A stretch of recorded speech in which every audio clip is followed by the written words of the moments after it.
Hello and welcome back to the IB Personal and Professional Skills course, Part A. This module is the first in our series in the personal and professional skills area. Before we get into the topic at hand, know that the modules in this section will really bounce around as we go from topic to topic. That's because IB has 5 categories they wish us to address within personal and professional skills. They include personal development, intercultural understanding, effective communication, thinking processes, and applied ethics. Today's topic falls under personal development, and it has to do with the use of self-appraisal tools to grow as a person. You might recall that in our Start Here modules, I discussed the overall aims of our course. So I'd like to remind you here that our aims for today's topic include the following: recognize personal strengths and identify ways to overcome challenges, and demonstrate the 10 attributes of the learner profile. It's useful for today's lesson to have some scratch paper, a writing tool, a computer, and an internet connection. I'd like to jump into this lesson with a question for you. What do you think a self-appraisal tool is? Be a risk taker here. Don't worry about being right. Just give me your best guess. When I ask students about this, I sometimes hear that a self-appraisal tool is something used to make sure you look good. That's a pretty good answer, but it's kind of off base to what it actually is. A self-appraisal tool is a test or activity that can help individuals gather information about their personality and social habits. These tools are often shared among team members who often have to interact with each other in stressful situations. So in this context, it helps with interpersonal communication. If you know that when Natalie is under stress, she will start making decisions without consulting others. Whereas when Mia is under stress, she will feel less confident in her decision making and seek out advice. Or it's good to know that Natalie puts a high value on experiences, whereas Mia puts a high value on being told she's doing well. Knowing these types of things about your team helps a leader figure out how to best manage and motivate them. There is another aspect to the self-appraisal that we have already uncovered through our work with Daniel Offman's quadrants. Let's take Natalie as an example. When under stressful conditions, Natalie makes decisions without consulting a team. Let's consider her quadrants here. Use your scratch paper to guess, what is her noble quality? I put down that Natalie is judicious, or if I use the language of our learner profile traits, she's a critical thinker. She is a problem solver. Okay, so what is her pitfall? I put down that she may be accused of going rogue, or pushing people away, or maybe she's called dismissive of others. Remember, this is important because Natalie might actually get negative feedback for something she's actually really good at naturally. She just needs to get to her challenge to balance out her judicious tendencies. So what is Natalie's challenge? I put down that her challenge is to facilitate others to solve problems. You see, Natalie's team may think she's very smart, but no one really likes to be told what to do. People like to be part of the solution-making process. And Natalie is not perfect. Seeking a team solution is important for her because it's going to bring in perspectives she may not have thought about. Let's stop our work with Natalie's quadrant there because I think I've proved my point to how a self-appraisal tool adds value. It helps us to recognize our personal strengths as well as identify ways to overcome challenges. It's clear in our example of Natalie's decision-making process that it's good that she's mindful of her strengths and her pitfalls and her challenges. The University of Michigan's Ross School of Business uses a class very similar to our personal and professional skills course. They call their course How to Be a Transformational Leader. That's pretty cool. In the course's introduction, the professor says, this course is not designed so you learn about leadership. It's designed so you become a leader. The emphasis is on personal change. The course is designed to help you learn to better live your values and to more effectively exert transformative influence on others. Personal change to help you live your values. Let's take a moment here and on your scratch pad, write down what you think that means. Okay, to give you my explanation of that line, I turn to leadership trainer Wilma Ray, who wrote the book Save the World and Still Be Home for Dinner. He suggests that we are gifted natural strength at the beginning of our lives. For Natalie, she's a natural thinker. She can't help but solve problems. Murray suggests that happiness and success come when we use our natural gifts to lean into things we are naturally passionate about.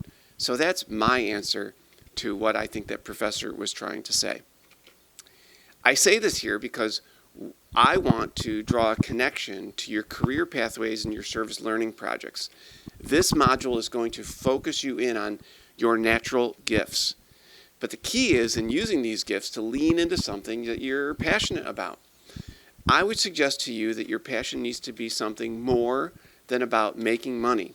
And in school, sadly, more than about just getting something done and getting a grade. No offense, but sometimes the worst thing about school are the students.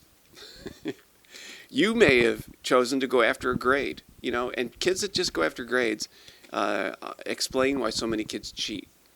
You may have decided that you don't have time to make the world a better place within the context of a classroom, or however you frame your passion. And you may have also decided that your teachers, additionally, don't really support you in that effort, and they just want to, like you want to, just get through the material and get out as fast as possible. Just read the book, take the vocab quiz, and go home. So here's me laying this at your feet. If you're in ROTC or AG seeking an IB career-related diploma in leadership management, that's more than just you checking a box. You have said this is important to you for some reason, and that I think connects to your passions. That's what I think. So your goal as we work on your personality traits is to find out what it is about leadership that you find appealing. Is it that you like solving problems like Natalie? Is it that you want to help others on your team grow and become leaders themselves? Is it that whatever problem you're solving within your team, the thing that you're doing or the product you're creating is going to create conditions that help people live better lives? Spend a moment here to write down within your career passion or your career pathway, if you're a diploma student, what is it about that career that really puts gas in your tank? The thing you'd probably do for free if money were no object. I'm really interested in what you wrote, and I think it comes to the core of what this course is about. For me, I wrote down that I teach because I like transforming communities positively. So I want you to look at what you wrote. That is something you should share with your teachers, honestly. Share it with your career pathway teacher specifically. They need to know so that they can help create situations for you in order for you to do that thing. Additionally, I want you to look at your service learning project and remember what you wrote today. You want to make sure that your service learning project is doing that right there, what you wrote down. Okay, let's go back to Wilma Ray's advice, using our natural gifts in order to lean into something we are already passionate about. How do we know what our natural gifts are? As we've already established, you might be using your natural gifts already, but you might be getting negative feedback as a result of using it. And this other thing is very strange, but you may not actually value your gift at all because it comes so easily to you. To help you hear what I'm trying to say, imagine, for example, that you are a pair of scissors. Your natural design is to make a particular type of cut. You'd find it very easy to do. But when you go to try to make a lawn even, boy, you find, man, for a pair of scissors to make a lawn even, that takes you a lot of time. And at the end of the day, you're really tired. And when you look out at what you did, it looks pretty good, actually. But it's not complete yet, right? You're killing yourself doing something you're not naturally designed to do. The lawn, okay, looks better, but you aren't a lawnmower. You are a pair of scissors. I use this example to suggest to you that it's okay to be happy in your work. Ideally, you want your work to fill you with energy, not drain you of energy at the end of the day. So you need to pick a career that allows for you to be the natural you that you are. Be a pair of scissors. So let's get to it. I've looked at many self-appraisal tools. My favorite is from the University of Pennsylvania, and it's called the VIA Survey of Character Strengths. The website is linked in this module. When you go to the website, make sure you do not select the VIA survey for children. You want the one for adults. It's the second to last one on their list, and it's called the VIA Survey of Character Strengths. Before you take the survey, you'll need to register. Please use your school email for your username. In that way, the results will be emailed to you through your school account. And I've never gotten any spam from the University of Pennsylvania, and I've used this survey for about 10 years with lots of different class settings. But if you're concerned about using your personal email account and getting spam as a result, please use your school email address. Also, fair warning, this is a long survey, over 200 questions. You are going to need a dedicated chunk of time to do it correctly. Give yourself at least 1 hour, maybe even 90 minutes to complete. And it may be useful to have an adult nearby to help you out in case you have trouble understanding what's being asked. For example, one time I gave this survey out to a student that did not understand the following. I believe that it is in a person's natural capacity to rise to the better angels of their nature. This means simply that you think people are inclined to do the right thing. Now, they wrote it in a fancy way, and if you find in that example it's challenging, you might want to have an adult nearby to help translate. And of course, you're more than welcome to come in and use this as some of your class time and take the survey in the classroom. Also, if you found yourself saying, when you heard that example, that's not me at all, with that statement, that's really what the survey asks you to do. You're being asked to what degree you agree or disagree with the statement. Here's another example that sticks out in my mind. I will go out of my way to visit a museum. Now, if that's you, you'd say, that's very much like me. And if that's not you, you'd say, that's very much not like me. It's that simple. Be honest and don't worry about being seen negatively. By now, I hope you see that under that negative language you might be used to is a noble attribute that's waiting to come out. Maybe you don't like museums because you're a future-forward thinker. Who knows? You see what I did there? Positive spinning, positive spinning. Once your survey is complete, they will give you a rank order of traits. The top 5 traits are the ones, according to the survey, come most naturally to you. The ones at the bottom are probably your challenges, things that might require you to resist some of your natural strengths in order to get a positive outcome. Here are my top 5 strengths: a love of learning, creativity and originality, humor, fairness, and enthusiasm.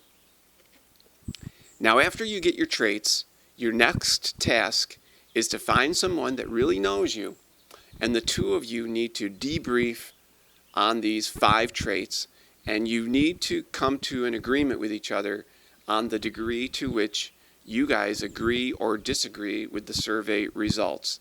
And when you do this, you should be seeking out examples in your life. So, for instance, when I sat down with my wife to debrief and love of learning popped up, it's easy to say, oh yeah, you're a teacher, obviously you love learning, but think about other places where you naturally learn, right? Like I picked up the ukulele on my own, and I love playing ukulele. But on the other hand, I don't really like playing challenging video games. I kind of check out, I rage quit on video games. So maybe love of learning, has some barriers for me. It's not like I love to learn everything. But when you talk about it, you're going to maybe identify the degree to which that statement is accurate. So for me, I wouldn't put love of learning all the way to number 10, but I'd probably give it an 8 or a 7. It's definitely in my wheelhouse. I included a handout attached in your module to help you process this conversation. And I also included a handout for you to complete that gives you a chance to think about how the learner profile traits align to one of your signature strengths. Just pick one. love of learning, for example. So in summary, all this is kind of leading into our September challenge. But let me just full stop, remind you once again of Will Murray's charge. Using the trait in and of itself is not going to necessarily make you feel good unless you're using that natural gift to do something you're actually passionate about. So please think about that big question. And I got to be honest with you, you're likely going to need to have a conversation with one or more of your teachers about that thing that excites you and work with them to maybe amend the curriculum a bit or to identify areas and things you're doing this month that would give you a chance to work on that thing that you're excited about. Be a pair of scissors. Today we looked at personal development, looking at the use of self-appraisal tools to grow as a person. Our aims for today were to recognize personal strengths and identify ways to overcome challenges, and demonstrate the 10 attributes of the learner profile. Thanks.